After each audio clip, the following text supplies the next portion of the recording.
Hello, જાગુસ kitchen જર્નીમાં આપ સૌનું સ્વાગત છે. ફ્રેન્ડ્સ, અત્યારે ખારેક ખૂબ જ પ્રમાણમાં આવી રહી છે, તો આજે આપણે એકદમ સરસ અને કાંદા લસણ વગર પણ ખૂબ જ ટેસ્ટી એવું ખારેકનું શાક બનાવીશું. તો ચાલો શરૂ કરીએ. સૌથી પહેલાં આપણે 250 ગ્રામ યલો ખારેક આવે છે તે લઈ લેશું અને તેને ધોઈને સાફ કરી લેશું. તમે આ રેડ ખારેકનું પણ કરી શકો છો, પણ અત્યારે આપણે યલો ખારેકનું કરેલ છે. હવે આપણે તેના ઠળિયા કાઢી અને તેને આવી રીતે નાની સ્લાઇસમાં સુધારી લેશું. બધી ખારેકને આવી રીતે સુધારી લેવાની છે.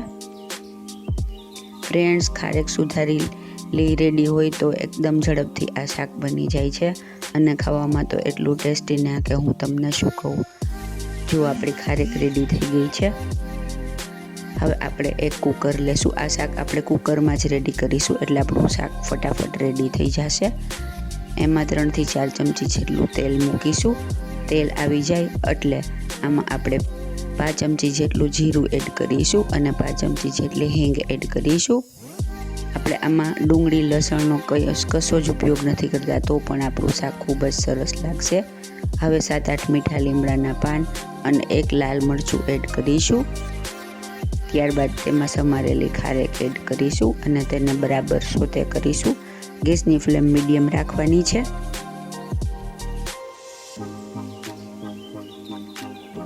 બે થી 3 મિનિટ સુધી આપણે ખારેકને તેલમાં સરસ સાંતળવાની છે. ત્યારબાદ આપણે તેમાં મસાલા કરીશું. ફ્રેન્ડ્સ, જો તમે મારી ચેનલ પર નવા હો તો મારી ચેનલને સબસ્ક્રાઈબ જરૂરથી કરજો અને બાજુમાં રહેલ ઘંટડી દબાવી દેજો, જેથી મારી નવી રેસીપીનું નોટિફિકેશન સૌથી પહેલાં તમને મળે. આપણી ખારેક સંતળાઈને સરસ રેડી થઈ ગઈ છે. હવે આપણે આમાં 1 મોટી ચમચી જેટલું લાલ મરચું પાવડર, 1 ચમચી ધાણા જીરું પાવડર, 5 ચમચી જેટલી હળદર,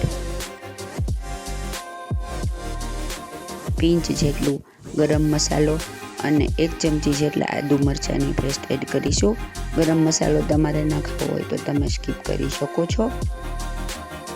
ગરમ મસાલો આપણે રેગ્યુલર દાળ શાકનો જ એડ કરીશું.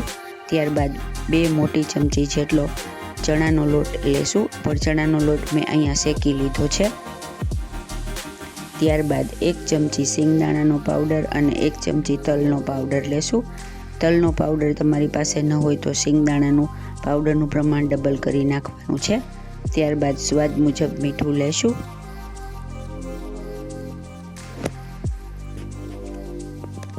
બધું બરાબર મિક્સ કરી લેશું. સરસ રીતે મિક્સ કરી લેવાનું છે. એકદમ સરસ મિક્સ થાય એટલે આપણે 1 મોટું ટમેટું લઈ અને તેની પ્યુરી બનાવી લેવાની છે. ટમેટામાં મેં બીજું કશું જ નાખેલું નથી, એમનેમ મિક્સરમાં કટ કરી અને ચલાવી લીધું છે, તે એડ કરીશું. ફ્રેન્ડ્સ, આ શાક ગરમ ગરમ રોટલી સાથે ખૂબ જ સારું લાગે છે. જેને થોડો સ્વીટ ટેસ્ટ ભાવતો હશે તેને તો આ શાક ખાવાની મજા જ પડી જશે. એકદમ નવા જ પ્રકારનું અને એકદમ સરસ મજાનું ગુજરાતી શાક રેડી થશે. ત્યારબાદ આપણે તેમાં 5 ગ્લાસ જેટલું પાણી એડ કરીશું. હવે બરાબર ચલાવી લઈ અને ઢાંકણ ઢાંકી અને તેને 3 વિસલ કરી લેશું. ત્યારબાદ ગેસની ફ્લેમ ધીમી રાખી અને 2 મિનિટ સુધી થવા દેશું.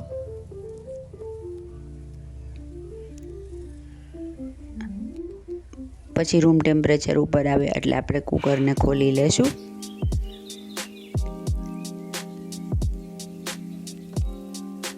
જુઓ છે ને, એકદમ જોરદાર, ખાવાની મજા જ પડી જાય એવું શાક રેડી થઈ ગયું છે.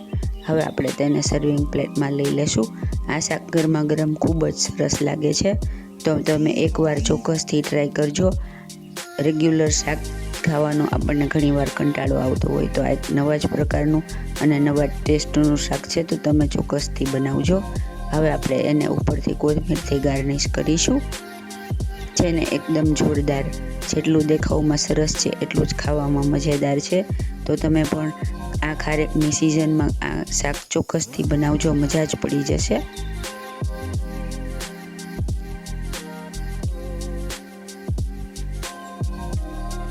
ફ્રેન્ડ્સ, જો તમને મારી રેસીપી પસંદ આવી હોય તો મારી ચેનલને લાઇક, શેર અને સબસ્ક્રાઈબ જરૂરથી કરજો. અને મારી રેસીપી તમને કેવી લાગી તે પણ જણાવજો. ધન્યવાદ.